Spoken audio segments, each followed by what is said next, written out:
Цагийн үрлийг сонгуульж байгаа үзэгч та бүхэндээ баярлалаа. Мэдээллийн цааш үргэлжлүүлье. Говийн нутагт 20 гаруй жил аялал жуулчлалыг тасралтгүй хөгжүүлж байгаа нэгэн өрхийн тухай сурвалжлагаар манай хөтөлбөр үргэлжилж байна. Малчин лавг дөржийн гэр бүл жилийн 4 улирал гадны 500 орчим жуулчин хүлээн авч жилдээ 20 сая төгрөгийн орлого олж энэ хэрээрэн улс орноо дэлхийд сурталчилж байна. Элсэн тасархайн лавга гэдэг нэрээр гадаад дотоодын жуулчдад хэдийнэ танил болсон энэ гэр бүл 1998 оноос эхлэн жуулчдад үйлчилж эхэлжээ. Анх 3 гэрт жуулчд хүлээн авч Монгол малчин айл тэр дундаа нүүдэлчин монголчууд хэрхэн малан хариулж сүү цагаан эдэгээ боловсруулж байсан бэ гэдгийг харуулахыг зоржээ.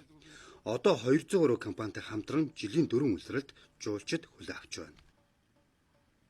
Манай нийс ангагийн чинь л одоо тэгэл сонирхол буугах ихтэй тэгэл ер нь тэмээл унах гэж ер нь голцоо ерөндөө тэгээ агаар Монгол орноо сурталчилж чадахгүй дутуу явуулчих юм болох байл гэж бодоод бас айддаг шүү дээ. Одоо хойдоогоос ямар сандаа сэтгэлийн нэг сэтгэлээ бичдэг дэвтэр гаргая гэж бодоод байгаа. Тэгээд хүмүүс тэрэн дээр юу бичих нэгэхаа тэгээ хойд ер нь хүмүүст үзүүлж яхад дараа чи ирсэн жуулчин төрүү чи ирсэн ямар сэтгэлтэй явдгийг тэднэрийгээ бас тэгээд яах вэ гэж бодоод нэг тийм дэвтэрдээ болъё л гэж бодоод байгаа. Гадны нэг жуулчин хоногт 25 мянган төгрөг төлдөг байна. Зундаа зарим үед ачаалаа дийлэхгүй байх тохиолдол гардаг гэж байна. Өвлийн улиралд ч тогтмол ирж амардаг гадаад дотоодын жуулчид нэмэгдэжээ.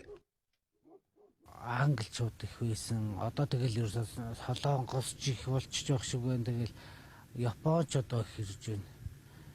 Тэгэл ер нь одоо тэмтгэх юм бол ерөөсөө жуулчд нь одоо тийм болчихлоо шүү дээ. Францууд ч ирж байна. Тэгэл тохиогоор бол ойлголцоод байгаа. Яг одоо нэг 5 өгүүлбэр яхад чинь нэг 10 өгөл ойлгочих чинь тэгэл явчих шүү дээ. Жуулчны компани болохоор тэр малчин айлын тэр яг малыг үзүүлэхгүй зүгээр л ингээл нэг гэр кемпэд булгаал хануулаад тэгээд одоо солонгосчууд бол тэгэл нэг солонгосынхаа кимчижигийг хийж идчихээ тэгээд сайхан махныхаа хамтыг мэдрүүлэхгүй л аваа явчихж байгаа юм чи. Жуулчин гочи хийгээд өгснийг л иддэг шүү дээ ер нь. Энэ Монгол хоолны энэ муухай байна гэхгүй.